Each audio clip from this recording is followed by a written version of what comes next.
You have 100 projects, the first 10 you're investing, so you have a big CapEx expense. So it looks like you're going to spend a lot of money. But you forget that in year 2, when those projects are online, you're saving money, right? So those savings, they now, in this evergreen account, they start going against that initial investment that you had in CapEx in the beginning, right? And then you keep going. And then what we realized was, from a cash perspective, the CapEx is the same. Whatever you decided to invest in capital expenditures will be the same. But then the impact is absolutely ridiculous. And I wasn't expecting that the impact, like we've seen cases where it goes down. And this is only if you're considering that you're self-financing everything, it can be 20% of the entire CapEx that you thought you would spend. So you thought you would spend, let's say, $100 million. But no, actually, you're just really spending from a cash out perspective, really 20. And now if you start including finance models and PPAing some of these projects out, right? You can actually make this super, basically your cash requirements are going to be a fraction of what you actually thought they would be. And that was absolutely shocking. I wasn't expecting it at all. Strategically deploying on-site energy systems across our companies is a massive advantage when done right. Today, we're going to dig into what the missing links are to deploying on-site energy systems at scale in a super strategic way. And we could not be more proud to be joined today by Felipe Sarubbi, who is Dan and my co-founder, legend all around. He is our future predictor, our SVP of product, and he's going to talk to us today about a new feature that we've got coming online, the importance of it, why we've built it, and the impact it's going to have for our customers. All right, so let's frame today's discussion.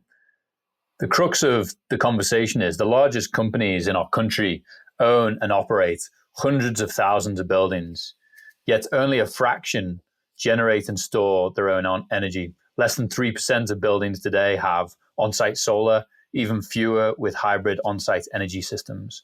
And this leads to billions of dollars of unnecessary energy costs. Historically, the barriers to on-site energy investment and deployment have been high, except for the largest of enterprises who have really embraced on-site energy and invested in it heavily, including Walmart, Target, Amazon, Lineage Logistics, and more. Many other companies are stuck with the complexity of trying to figure out what their opportunities are. And as we've discussed in previous episodes, there is only one way to achieve cost savings, emission reductions, and operational excellence and continuity by being able to manage power outages and power quality issues. And that's with on-site energy systems. Up until now, we've been able to help customers identify where to build and what to build through our Insights platform, and then who to build with by sourcing developers through our marketplace. Today, what we're going to discuss is why, as a company, you should do this at scale. Where is it worth my time, investment, and energy? When you should build these projects, because timing is critical. How you should finance them. As we've discussed a lot on this podcast, there are 3 core areas to financing these systems, each with their own benefits and risks: self-financing, debt financing, and energy as a service. Which of those is optimal for each of your facilities?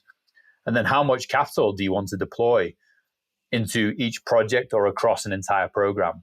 So today's episode is talking about the strategic aspect of assessing on-site energy at scale. And our strategy platform provides a comprehensive and dynamic development roadmap for an entire portfolio of sites and optimizes the financial returns, minimizes the capital expenditures, and accelerates a sustainable transformation. Companies get a clear picture of which sites to deploy and in what order to minimize their net investment and maximize their savings. Users can drill down into each site to understand how decisions between the financing options influence the overall program. And they can really strategize around how to achieve specific objectives within their organization, whether that be cost or emissions out, as an example.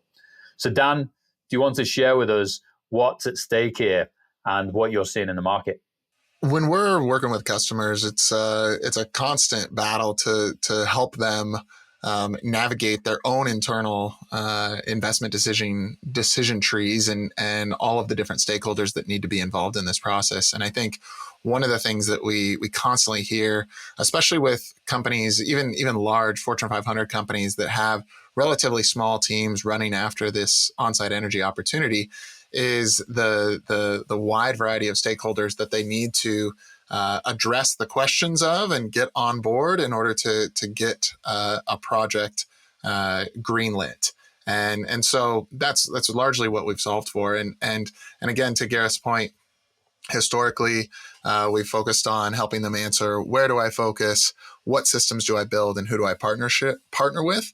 But now we're moving into this new era, and that's what we're excited to be digging in with Felipe today, of helping them answer some of the other fundamental questions around, when do I roll this out? How do I finance those projects? So, Felipe, maybe I'll kick it over to you and dig in a little bit on, before we get too deep into the strategy, talk a little bit about some of the challenges that we focus on with insights and the marketplace, and how you've tackled those today. And then let's roll into what was missing and why we've headed down the strategy path.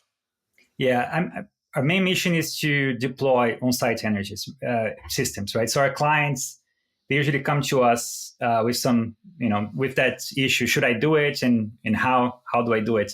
So the first consequence of that, and when we look at this problem in first principles, then the mnemonic that we use is the 5W2H, which is basically the 5W questions, like why and what and where and who. I'm missing one, and we're going to remember. And then the 2H's are how and how much, right? Every client asks those 7 questions, and when they have those 7 questions answered, most likely, they're gonna feel much more comfortable in following through their plan. So the first part was, our first idea actually was a marketplace. Hey, let's go out there and let's build this marketplace, and then we're gonna help clients with answering the question, with whom and how much. So that's gonna be it. And then we realized that many clients, they were still missing the other five questions, because this is their job is really to make chocolate and hotels and whatever. They have their business, and energy is just is something that they need. Sometimes it's an asset for their business, but they don't necessarily have all the knowledge that they need. Even when they do, sometimes they struggle with lack of information. That's hard, right? So we saw ourselves in the needs of actually generating the insights part, which was geared up to answer the question, even the why, right? So sometimes they say, look, I want to save costs. All right, so you want to save costs, that's one why. Usually there will be 3 whys, right? So, and we try to give our clients a combination of those. So is it cost? Is it emissions? Or is it resilience? And most likely with on-site energy, you get a little bit of all, right? But usually it's cost driven, right? So let's say 80% of our clients, it could also be image driven, but it's very rare. We haven't had a client come to us and say, look, when they do it, it's going to be 1, not 1,000 sites, right? So the first one was the why, and then the second one was the what. Okay, so what do I build, right? And the what would be, do I put solar, storage, or something else? And then we had the insights that we can produce in the product itself, but also in our services. We can support our clients, with that. And then we have a planning table in our tool as of today, where clients can actually compare sites and have a very good sense on the where, right? So, okay, this site is better than that, right? But what we didn't do so far, and that's a question that we've always been, receiving, was, okay, so how do I optimize really for the capital that I have, that I can allocate over time? The when and the how to. So, the how, basically you have 2 hows, right? So you have a way that you can self-perform or you can outsource. And I love the word that we use today, which is you can build an on-site energy system, or you can buy one. Buying entails, means that you're not going to have to build it yourself. There will be people helping you out. And then when you're actually, even if you're self-performing, you can pretty much outsource everything, even on a self-performing fashion, right? And you can decide to self-finance or debt finance, have a bank helping you out, or somebody else. Marketplace, you can also find those elements, or you can outsource it to a power purchase agreement, supplier. So that's what we're trying to do. We're trying to close the gap to the 7 questions. And then hopefully that will give 100% of what our clients need to not only make the decision for one site, but for the entire program. So Felipe, let's use an example here. So let's say I'm a Fortune 500 company with 500 facilities scattered around the U.S. and some internationally.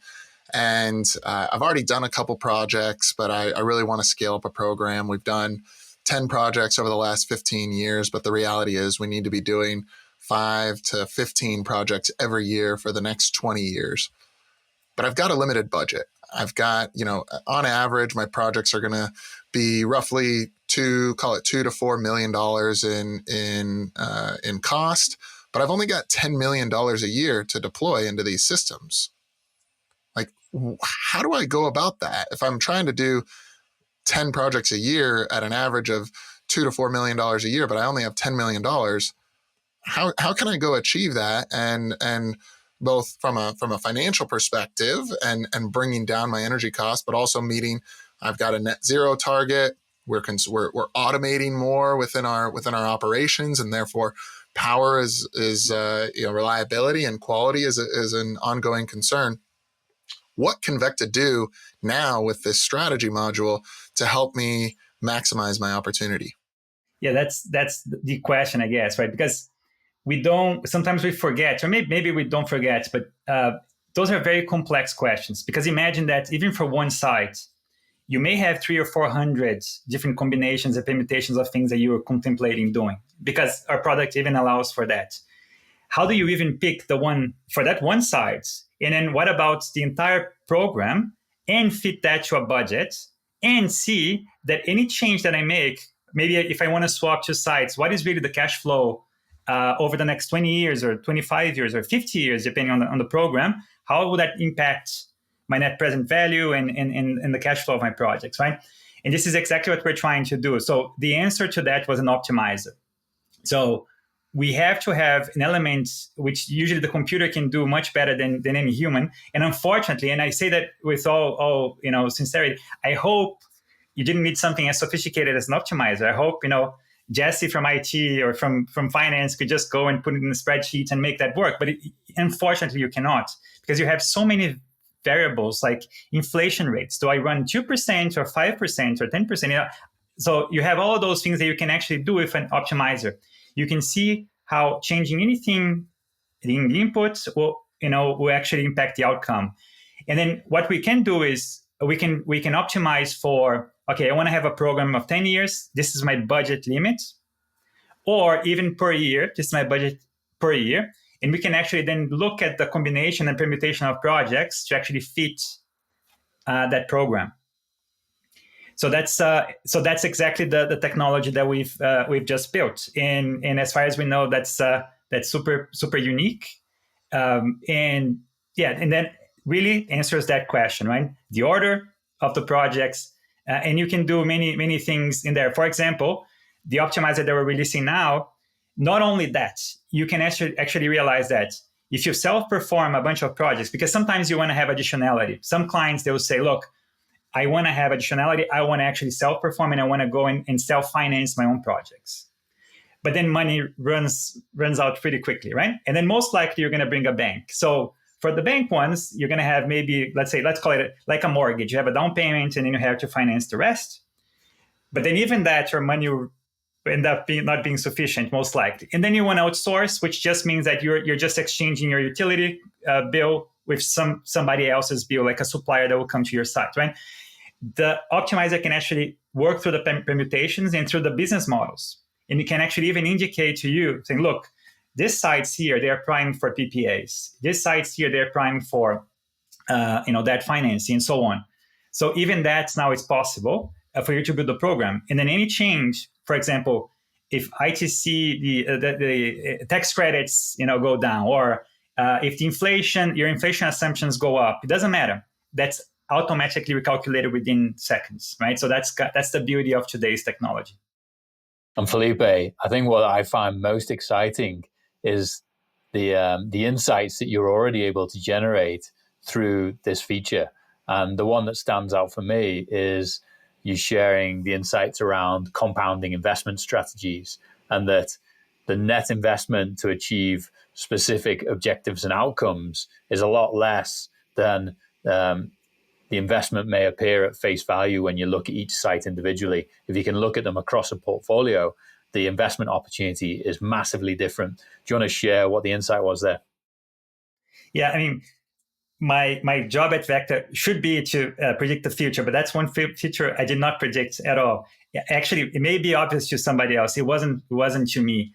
Even though now talking, it becomes more obvious. But when you start accounting for, imagine that there is a concept in finance that people call it the evergreen, like an evergreen account. So imagine that if you were to transfer all your energy projects into one account. So all the costs of utility are there, and that's it, right? So now you start doing this. You start deploying on-site energy projects. What you don't realize, you realize, but you're saving.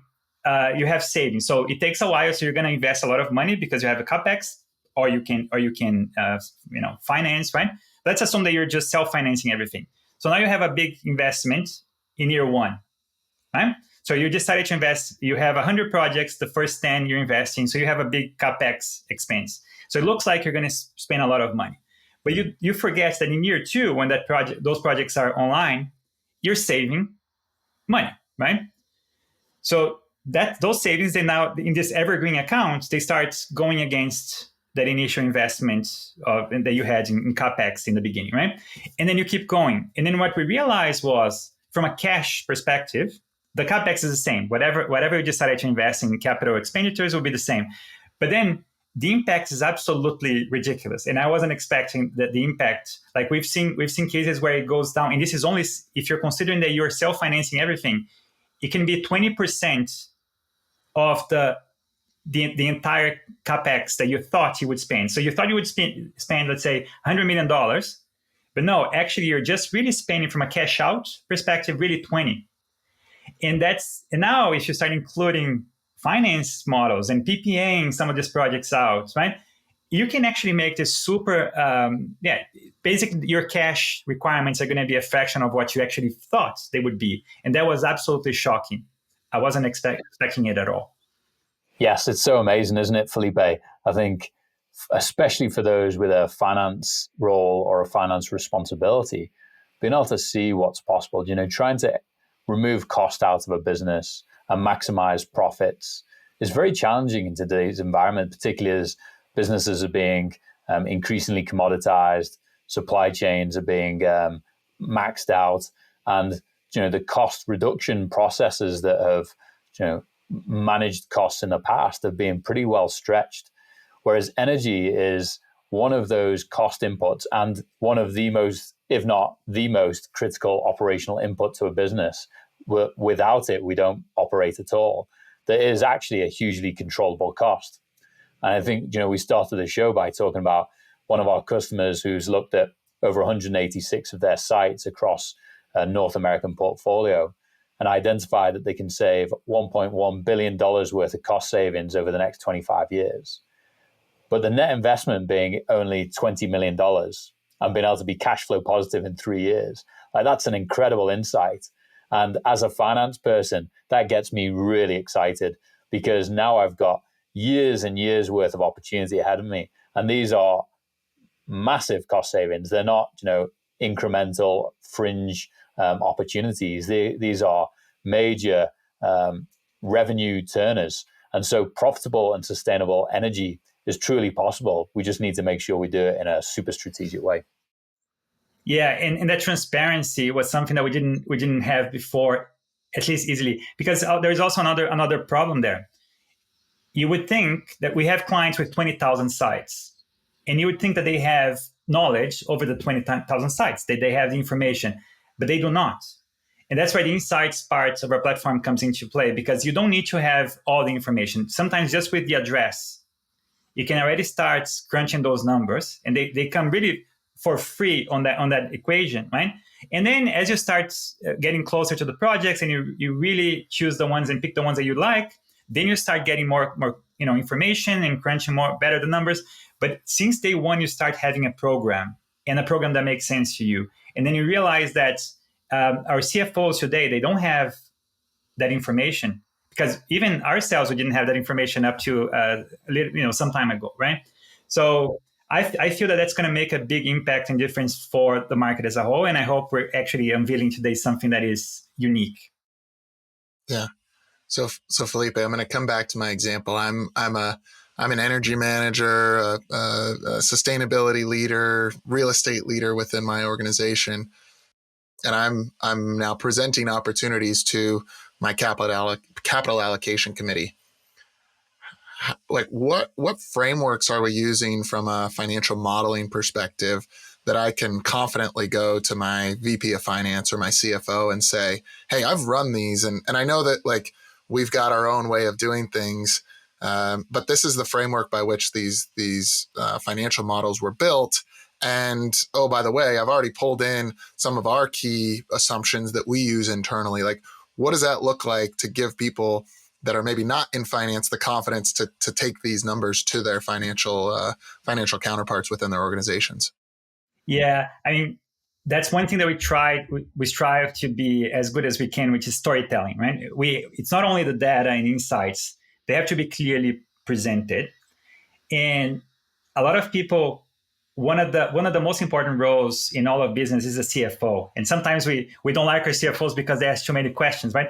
But they are the last line of defense against stupidity. That's what they are, right? They are there to actually drill you and ask questions. So they want to know every single hypothesis and anything that goes into your business case for each one of the sites.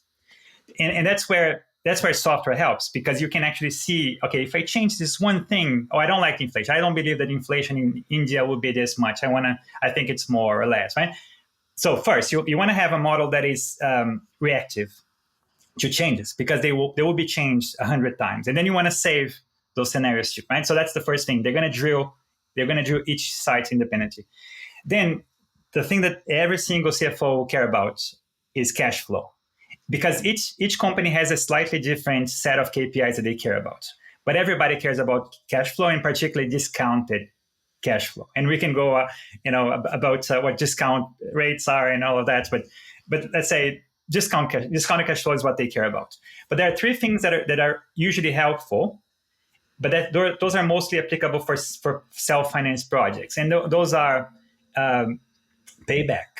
So you want to have your project, let's say, going neutral from your investment to benefits at a certain year, and you want to have it as early as possible, right? Some companies, they have by default, we don't invest in anything below 4 years, below 3 years, above 4 years or above 3 years. So that's the first thing. Payback is definitely very important.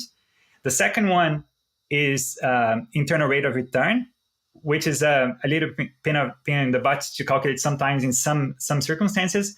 But that's a number for kind of the return on investment.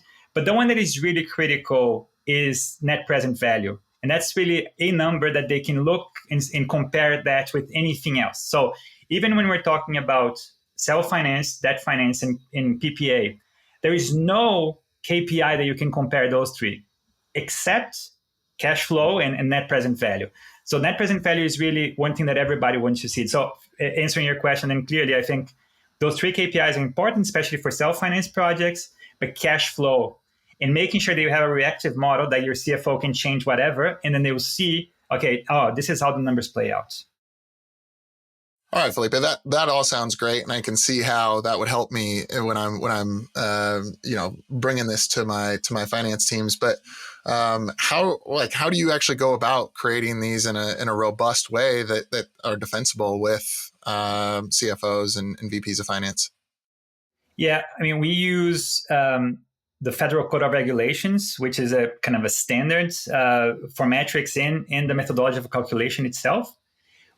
But usually the way to think about this is every business case is a comparison of two scenarios, right? So usually is what you do today, most likely, right? So we call it a reference case, and then an investment case. So what's going to happen after the investment? And that's pretty much what we follow, right? So the reference case, in this case, we're talking about savings business cases in this case. So it's not like I don't have a factory today and I have zero profits. And now next day I'm going to build a factory and then have profits. In this case, actually, it's comparing between I spend $1 million in energy today. If I invest $5 million in assets, how will my business case react? And then we calculate two things. We calculate the life cycle costs for the reference case, the life cycle cost for an investment case, and the subtraction is the net present value. That's why it's so important, right? So all of those things, we follow this federal regulation exactly to the letter, right? And we could potentially calculate in any other way. But the reality is, with a cash flow, the cash flow is a cash flow, right? So it's much easier for any CFO to look at those cash flows and then adequate to whatever standards that they like. And we can go through business case in details because that's a topic that I love. But I just want to make sure that, I don't get my nerdy instincts here cranked up too much. And Felipe, the beauty of your optimization approach is that this doesn't just work for cost management, does it? It also supports business leaders to assess many different variables and scenarios and back plan against specific internal targets and objectives, such as I want to be net zero by 2040. How do I get there? What are my maximum emission reduction opportunities through on-site energy? And what do I need to be doing today? And in what order do I need to be deploying these systems in order to meet those objectives? Do you want to just expand on that? Right. So that's another way that an optimizer can work. So an optimizer is a relentless little piece of machinery that says, okay, I wanna go after this objective here. So it has all the constraints. The constraints could be, hey, I want to be net zero by 2040. And then maybe on-site energy alone will not take you there. But what is the closest that makes sense from this budget? So you can actually have those sort of discussions. And now we are going to be introducing very soon other features, like, okay, then you have other types of ways that you can actually reduce your emissions, and those could be compounded. But the optimizer is really its objective is to say, okay, what is the most cost-effective way for me to get there? Or no, I don't care about money at all. How do I get there? So those questions we can answer with today's technology. Today, most of our clients, they wanna see solar storage, right? But there are other technologies, also EVs. But there are other technologies now that they find important. So we're actually going to upgrade more and more the coverage of platform, and many other things. But those are kind of two main ones. Felipe, thank you for spending time with us today. This has been incredible. I'm so proud of what you and the team are building. It's amazing to see what's been going on in the R&D lab being pulled through to the product. And I'm excited for you to be on many more episodes to share as more and more features come through. I think what you and the team have built in terms of this strategy module is absolutely groundbreaking and really meets the needs of the market and of our enterprise customers. And we're hearing about this every day. I think the reality is the technology and the capital exists in the market today to deploy incredible systems to realize profitable, sustainable, and operationally resilient outcomes. The key, as Dan and I talked about in episode 76, is the barriers to adoption are primarily around providing business leaders with customized data, actionable intelligence, and repeatable workflows such that they can deploy these systems with confidence and at scale.